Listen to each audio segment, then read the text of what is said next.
আমাদের একজন viewers comment করেছে, আপনারা কি করে বলুন তো এত সুখে শান্তিতে সুন্দরভাবে সংসার করছেন?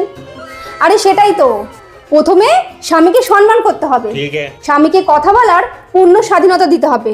বেশিরভাগ সংসারে কি হয়, স্বামীকে কোনো কথা বলতেই দেওয়া হয় না। এটা বলতে তো হয় না। হচ্ছে এই তুই কথা বলছিস, কথা বলছিস করে একদম মেরে মাথা ফাটিয়ে চুপ করে বস। হ্যাঁ, যেটাই বলছিলাম যে স্বামীকে কথা বলার পূর্ণ স্বাধীনতা দিতে হবে। মানে আমি তো সেটাই বলছি। এই তোকে চুপ চুপ করে মুখে আঙুল দিয়ে বসে থাক, খালি পকড় পকড় পকড় পকড় করা। হ্যাঁ, যেটা বলছিলাম, দেখবেন স্বামীকে কথা বলতে দিলে কোনো সংসারে কোনো অশান্তি থাকবে না। দেখবেন সবাই খুব সুখে শান্তিতে বাচ্চা কাচ্চা নিয়ে। তোকে এই ওঠ ওঠ চালে পুড়িয়ে খেলো, সব সময় বকর বকর চকর বকর চালিয়ে যায় সারাক্ষণ। সহ্য হয় না আমি কথা বললে, কথা মাঝখানে কথা বলতে হবে।